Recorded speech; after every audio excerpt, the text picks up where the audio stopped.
Welcome to this presentation on special education settings.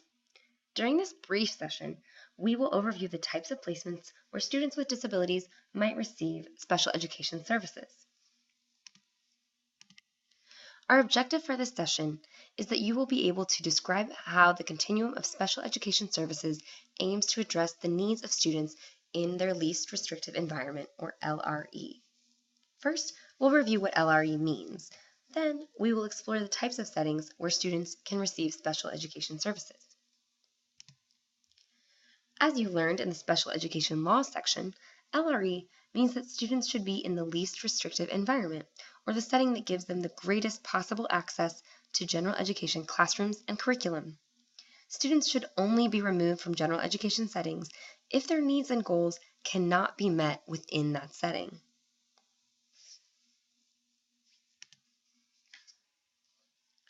This slide shows the stipulations for the least restrictive environment according to IDEA. I'll give you a moment to read through this.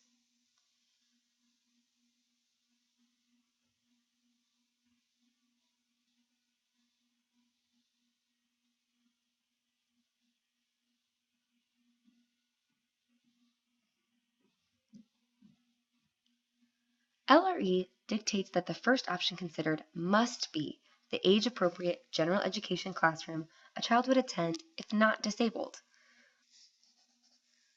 If a more restrictive setting is determined to be the most appropriate, students with disabilities must have access to, be involved in, and make progress in the general education curriculum, which is the same curriculum as their non-disabled peers. It's important to remember that placement decisions cannot be based solely on a child's disability category. There are 13 disability categories under IDEA, but within these categories, there exists a wide range of characteristics and learning needs. For example, children identified as having a disability in the autism spectrum often display very different characteristics and have a wide variation in learning needs. Different settings would be appropriate for different students based on their unique needs. Remember that you cannot determine the LRE based only on the category of disability, severity of disability, configuration of delivery system, the availability of educational or related services, the availability of space, or administrative convenience. It is your responsibility as a member of the IEP team to determine a student's least restrictive environment. You will need to advocate for the rights and needs of your students with disabilities as well as their families. If you feel a student is not being placed in his or her LRE, you need to speak up. Now let's look at what those possible settings might be.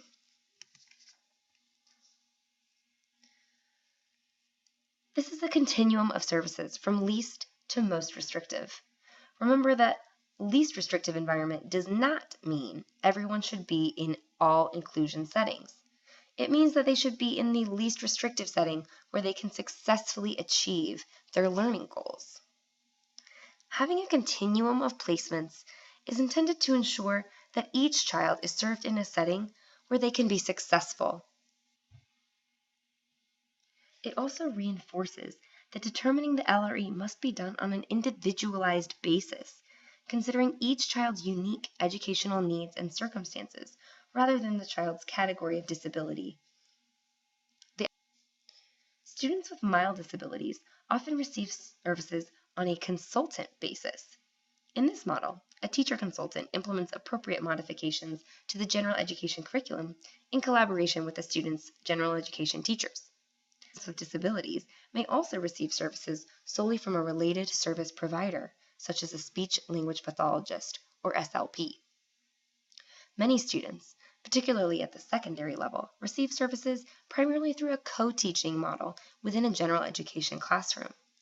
In this setting, a special education teacher delivers instruction collaboratively with a general education teacher in one classroom.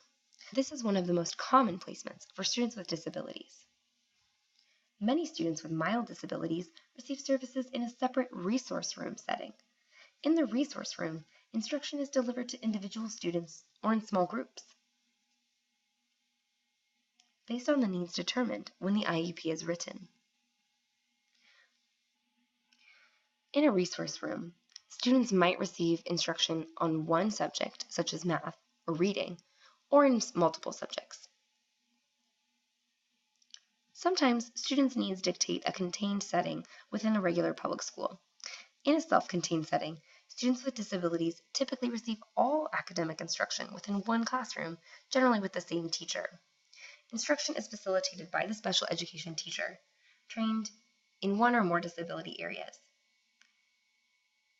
Students who receive services in this setting often attend elective classes outside their self-contained settings. Self-contained settings are most common for students with moderate emotional disturbance or mild to moderate intellectual impairments.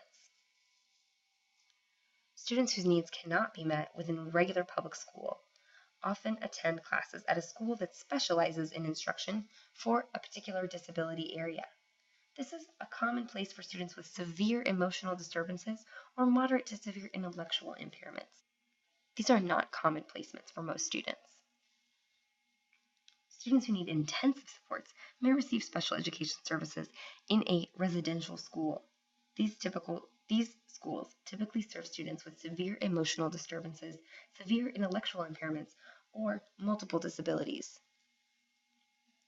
Students with the most extreme health, behavioral, and academic needs may receive their instruction at home or in a hospital. It is unlikely you will see students in these last two settings. Now let's look at some of the more common settings a little bit more in depth. First, we will look at co-teaching classrooms. Research shows that students are more likely to succeed and excel in the environment where they are exposed to grade-level peers who can model academics and behavior. Furthermore, it's found in many cases that students develop a stronger self-image and are far more likely to be held to higher expectations in a less restrictive environment. However, there are very real challenges inherent in delivering instruction in a co-taught setting.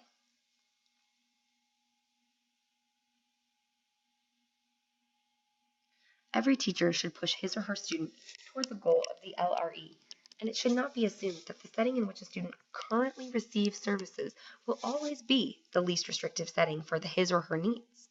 Ideally, we want students to be provided with the behavioral and academic supports to enable them to progress into a less restrictive environment over time. You'll learn more about co-teaching during induction, including how to develop strong co-teacher partnerships and to plan for different co-teaching models.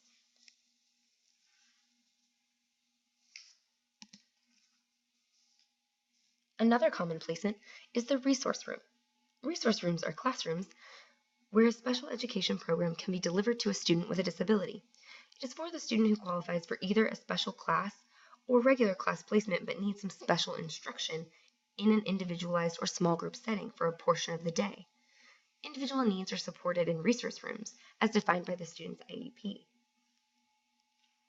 It's important that the special education teacher consults with the general education teacher to ensure that the student is receiving the necessary support and accommodations in the general education setting. Resource room can be provided in a variety of ways to benefit individual students. For example, a special education teacher might pull students out of the general education classroom to provide services. This is sometimes called pull-out. The special education teacher could collaborate with a paraprofessional who pushes into a general education classroom to support an individual student or group of students. This is often called push-in services. Or the special education teacher might consult with the general education teacher to ensure that the student is receiving the necessary supports and accommodations in the general education setting.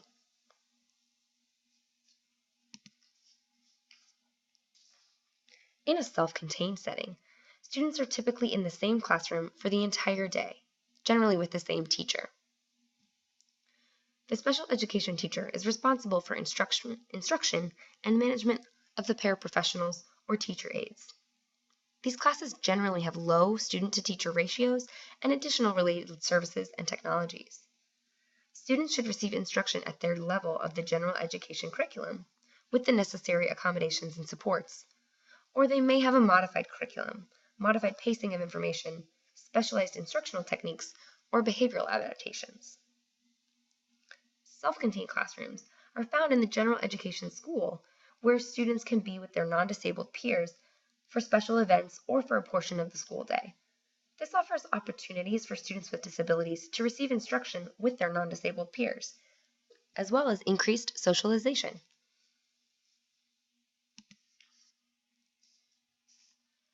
As you move down the continuum to more restrictive settings, such as day treatment, residential schools, hospitalization settings, it is important to note that these are far less common.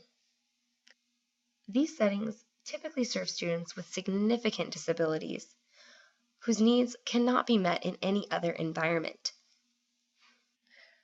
This picture is taken from the Ray Graham Training Center in Chicago, which is the specialized school. We have one former fellow teaching here at the moment. This is a unique setting, so it's important to consider if it's the right setting for you before you apply for any jobs at a day treatment or residential school. Those are the settings where students can receive special education services. Again, it's critical to understand what each student's needs are when determining the least restrictive environment for that student. Having a continuum of services allows for students to receive the supports that are most appropriate in the least restrictive environment to ensure that students are reaching their goals and that school personnel maintains high academic and behavioral expectations for all students, regardless of disability. Now we'll close this presentation and return to our objective. Hopefully you now feel more familiar with special education settings and the continuum of services where students may receive support. If you have questions or comments, please post them on the discussion board. Now you can return to the Continuum of Services page in Module 1 to continue.